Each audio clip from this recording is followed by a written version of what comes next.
Welcome to Homes and Estates for Today and Tomorrow. Glad you can join us for conversations with top architects and designers. Let's jump right in and meet Mac Patterson and Stuart Diston from Austin, Patterson and Diston. Welcome, gentlemen. Thank you, Steve. Mac, let me start with you. You're heading up the Southport, Connecticut office, which means, I think, I'm being a little presumptuous, but I think it means you're largely dealing with Maine residences. Right. Versus Stuart, you're heading up Quogue, and we know Quogue as one of the towns that composes the Hamptons, which is obviously the hot place to weekend and vacation for New York City residents and also many tri-state residents. So it's weekend homes and primary residence, which comprise quite a wide spectrum within as a residential architecture. I wonder if you can tell us a little bit about the differences and similarities you find there. This summer residence is much more geared towards summer activities, entertaining outside, having access to the outdoors, opening up the house. For the most part, there's less emphasis on bedroom size and closet size, for the most part, and a real orientation towards just accessing views. A lot of the houses we do are on the water as well, but that's also true with a lot of our Connecticut houses. Many of those, those, right? Particularly the ones on the water. Mm-hmm. And the primary residences tend to be more divided into rooms in the sense that it isn't about a group getting together for a weekend. In Long Island, it's more about privacy or getting away from the kids if you got to do some work in one end of the house, so you can migrate about to a series of rooms as opposed to much more open plan type living. What about formal spaces, living rooms, formal dining rooms? How does that play through? The living room is always one of those rooms that's transitioning. I mean, we've been doing a lot of libraries, and they are called the living room, and there is no living room. More people feel more comfortable in the library. So, you know, when people are hemming and hawing about whether there is that room or not, many times we've been combining those. So it's kind of folding the library into the living room, collapsing those two. Correct. And how does this sit in vacation homes? Well, I do. I mean, I've done a number of houses on the beach, and with an ocean house, it tends to be an upside-down house, what we call an upside-down house, whereas the kitchen, living room, and the master bedroom, at a minimum, are on the second floor. And on the lower floor is really a secondary living room, which serves as a family room or a less formal room, and the secondary bedrooms. So with that, it is a much more informal layout on the second floor, because the dining room is part of the living room, and those spaces are used in conjunction with, you know, usually open or somewhat open to the kitchen as well. Does that open the door into more contemporary, modern design?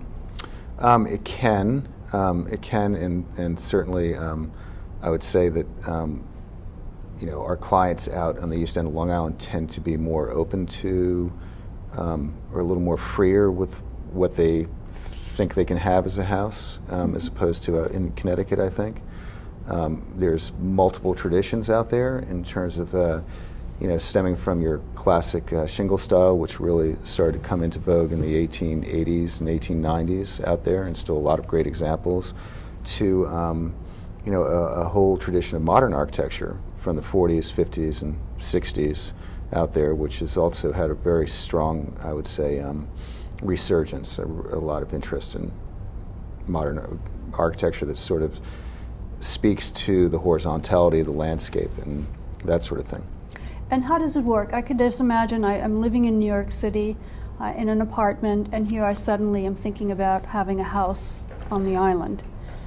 Somewhat daunting, I would think. Well, we try to walk our clients through the whole process, let them know in advance what it's going to be like. A lot of it is expectation management, so they understand what to expect and what's going to be coming down the road. And the contractors are out there have a very good system of sort of support, because a lot of these our clients are absentee during the winter, so they need to make sure that they have somebody that they trust, that they can count on, who will look in on the house, look after things, let them know if there's any problems. So they're very busy. The contractors are very busy when they're not doing construction, also just playing a role in helping to maintain the homes that they built.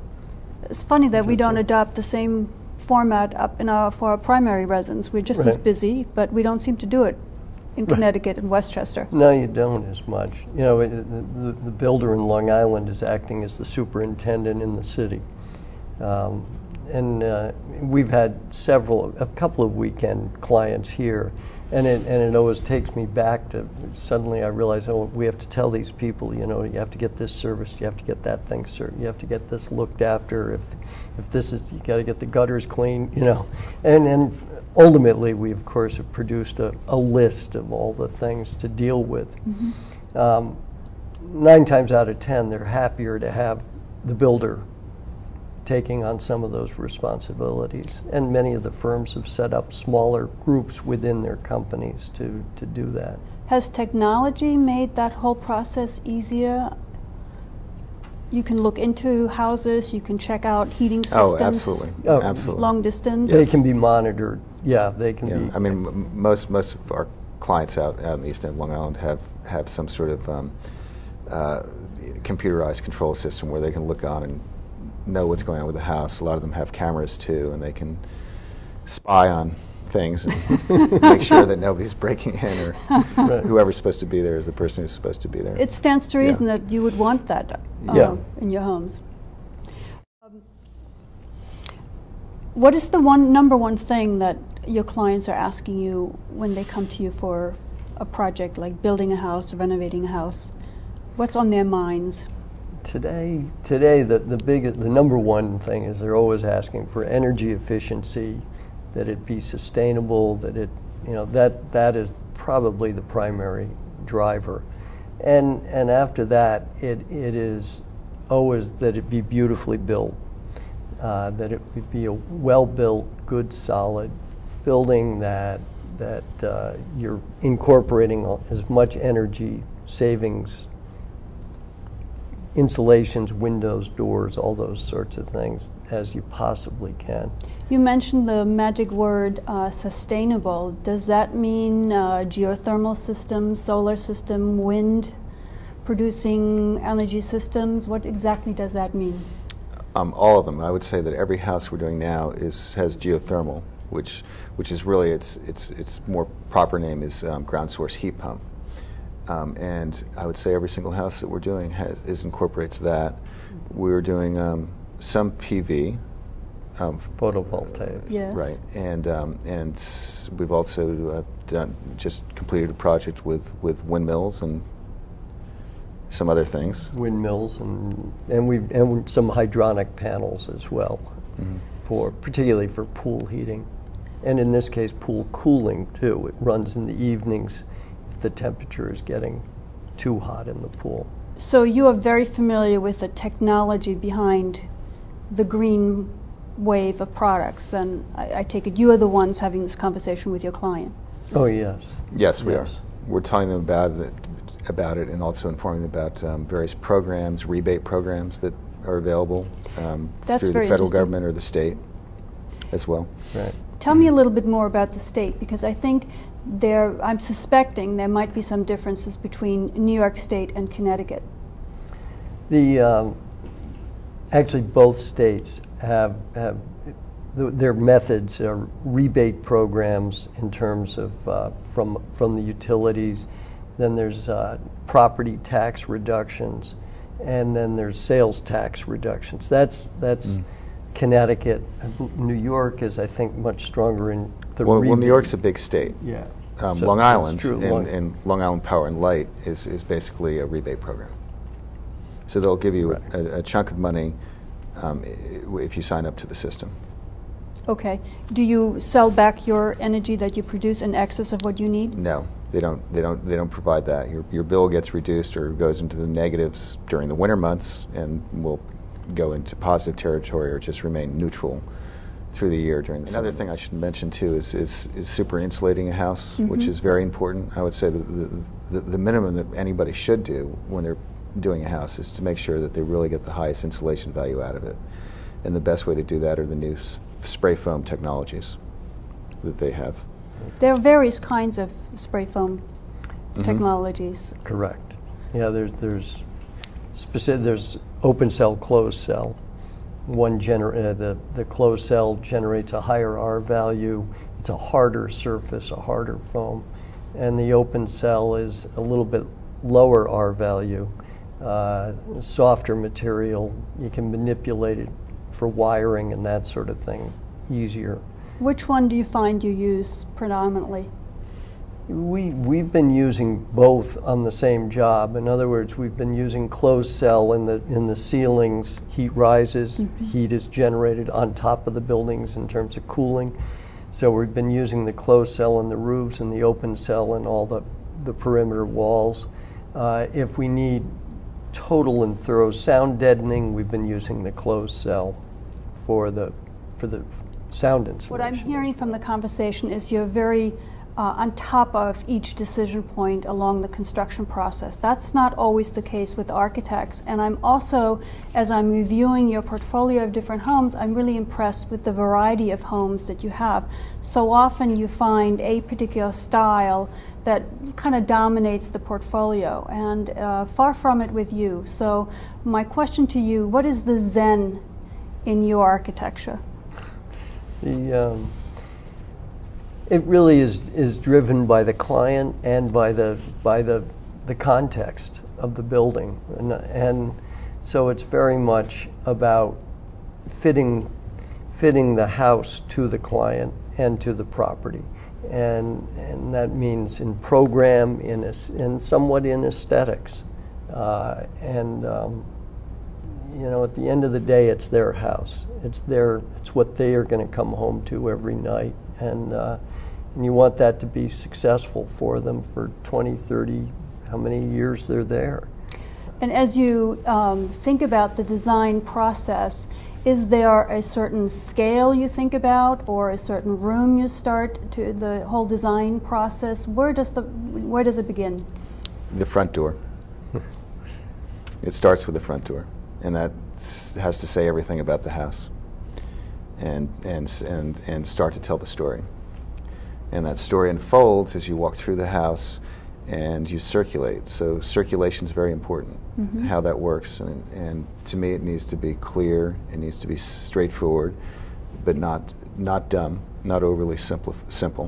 And light is very important too, because you could have a great house and have a terrible orientation, and it just kills it. I mean, light, the way the sun comes up in the morning, how it comes into certain rooms, the way it is in midday, afternoon, and evening, sunset, very important.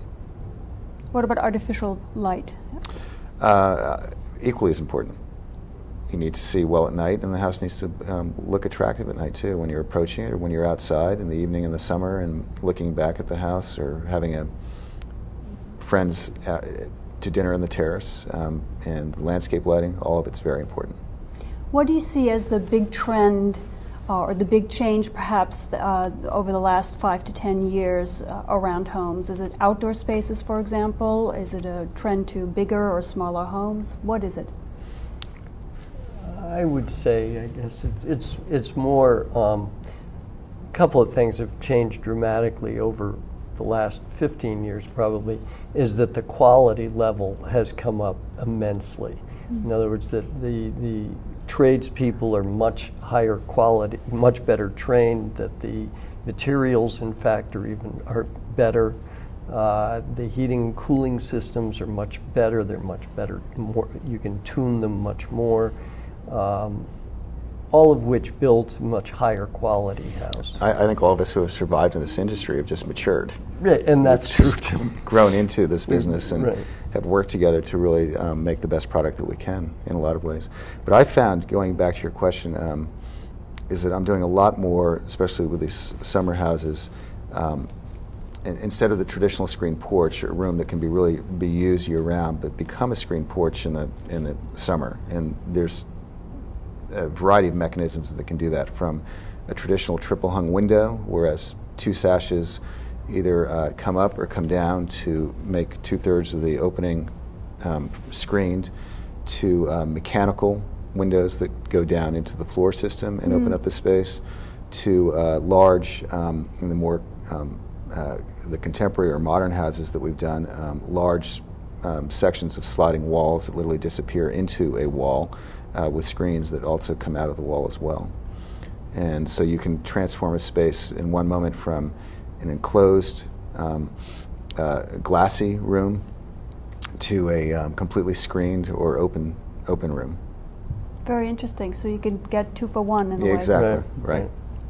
So that's another way to possibly save some money also for other installations and really buy that top of the quality window that you need to make that work. Right. Well, I think it speaks to a part of the sensibility of people wanting to economize in a way where they're not being wasteful. I mean, why have 2 or 3 different rooms if you can try to get the function out of one space and really use that space? And I think that also speaks to less and less requests for the more formal or traditional layout, although we do some. Do you see that in main residence emerging also, or not so much? It isn't that so much, but it is. There are less rooms on the menu. You know, people are being realistic. They're saying, we live in this house all the time. What do we use? What do we truly use? Let's put our efforts into those rooms and have the expansion. They're giving a better sensibility to the fact that, for instance, the summer months or the late spring, summer, and early fall is X amount of time in the year. And so therefore the screened porch should be able to convert with a glass panel and a fireplace in it, where if you have a big group of people, you could use it at Thanksgiving and migrate between those rooms. But they're not building the giant dining room or the giant living room now. It's more of a modest but beautifully done room with beautiful scale, and not, excuse me, but not gift wrapping rooms and that sort of thing. More like the old parlor. Right. Like the old parlor. Right. Exactly. What about hallways? I always think of hallways as a telltale sign of the design of a house. You can have houses with tremendous hallways that become almost gallery spaces. You've got to do something with them, and I think it's one of the most expensive spaces to build in a home. Costs just as much as the rest of the house, and you want to get as much mileage out of those spaces, whether it's a hallway that balloons out into a sitting room for the kids up on the second floor, or any kind of interpretive way. The gallery, of course, is a classic way of using those spaces. The more hallways, the more formal the house True. is. It just simply is. You need to separate formal spaces from other spaces, and therefore you need some sort of way to do that, and that's where the I'm hallway wondering comes how in. you suspect houses will be 10 years from now. What do you see as sort of the general direction? More stuff off the walls, less light switches, Wireless. more wireless, more transparent. We're doing infrared thermostats now. Now you can turn lights on and off with your iPad or iPhone, and it's just going to be more and more like that. TVs are going to get thinner and thinner. Until they go away. I wouldn't be surprised if you just roll them up like a mat and put them in the drawer. So we have a TV or a computer, one or the other, not both. Yes. Yes. Yes. Yes. Exactly. Absolutely. Less That's great wires and news. gadgets. Yes. It is good 'Cause I news for remember- all of us who have Walls. to- Yeah, right now it's like what switch, and then we start labeling them, right? Right. That's Right. kind of where we are in many respects in houses that were built 5 years ago. That's correct. Absolutely. Yeah, it's true. And then you have to be able to read those little switches, which is a trick too. Oh, we're going to have to learn Braille next. Yeah, right. Right. Right. Another thing that I just want to briefly touch on, we don't have too much time left, but I'm so impressed with the residential community that you guys created in Greenwich. And actually, not a very good location. It was located behind a commercial strip with a lot of wetland on one side, and yet it started a whole new movement toward urban living, downtown living. And to this day, there is not a lot of turnover in that community. It's really a huge success, and I'm hoping that you will share with us a little bit of the insights behind that community. Well, what we did, the client originally came to us asking for 4 apartment buildings, and when I looked at the site and walked the site, I realized that we could do this horizontal layout, whereas you drive up to a courtyard and you have your front door and your garage, and it looks like the house that the client that we were hoping to attract was selling. In other words, it looked like an 8,500 square foot house, front door, garage, nice drive court. But the switch is that you drive up the hill and around the corner you drive right over the other person's garage. You have your own front door. So in essence, they're 2 about 4,000 square foot flats on top of each other, sort of in the style of pre-war New York apartments. And that really turned out to be very successful. It hit the demographic just right, yeah, and it was a very popular project. I hope you will find more land to do more of that, because I think we're all getting older, we're living longer, and I suspect this could be a trend, and there will be more demand for these type of units going forward. I definitely think so. I mean, individuals of a certain, or couples rather, of a certain net worth, they want to stay in the communities that they've been attached to, that they have friends and family, and are involved with various community charities and things as well. And so they want to stay where they are, but they want to not have the big estate and the grounds to take care of. They have other places that they go to as well. So that fits the bill. And one level living. And one level living. Exactly. I think the one level living is probably the key that I observe when I compare it to some of the other gated and luxury communities that we have around town, that frankly are not quite as successful, that are not quite finding the mark as much, although many actually have elevators built in so you get over the hump of having to climb stairs. But in point of fact, yours is still one of the most successful ones around. Thank you. Thank you. Welcome. Is there one other room that stands out as one of the spaces that you come back to in different houses and you think, you know, that was really the space to design, that's where we had a lot of fun and we really did something?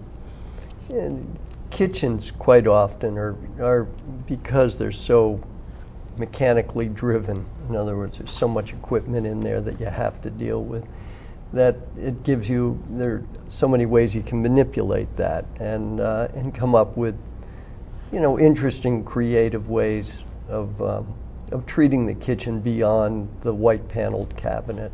Such as? Give me some examples. Such as treating the core of the kitchen. When in one kitchen we basically made it look like it was underneath a big greenhouse roof, a metal structured greenhouse roof, which really was just open up into a void above in the attic space, and then we lit the attic space above that, and so the whole roof, the whole ceiling in the kitchen itself glowed when you turned the lights on.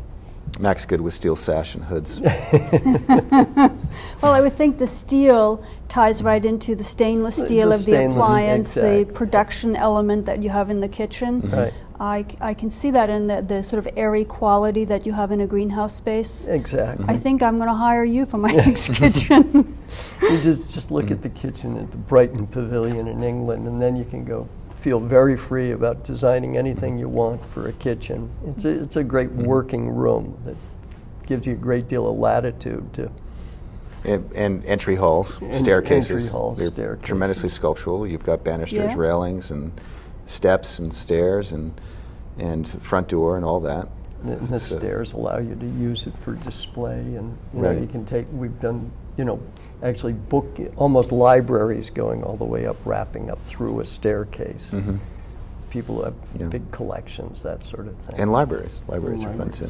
Right. Libraries, what in libraries? They're fun spaces. They're to me they're the cave. They're the place that you go to when it's stormy outside with a nice fire and place to retreat to in the less summery times of the year. I'm getting signals here that we have to end, unfortunately. So I wanted to thank you, first of all, very much for coming in and sharing your expertise with us. Well, our pleasure. I'm very happy to hear that good architecture is in demand. And So are we. So we're thrilled. And I'm really happy also that we got a chance to talk a little bit about green technology, because I think there's always the question of what's hype and what's happening. And I really have a much better sense of what's being built today. And I think consumers need to know that there are real choices that they can really make today in their own homes. Lastly, I'm very thrilled. I hope you will build many more of these condominium communities. I think we will all find ourselves in one of them, hopefully, at some point in our lives. So to the viewers, I wanted to thank you for joining us, and I hope that you will join us again next time. For a recast of this program, please go to Sabine'sHome.com. Signing off for now, this is Sabine of Sabine'sHome.com. I hope the show inspires you to create more beautiful surroundings and a better lifestyle for yourself. See you next time. So long.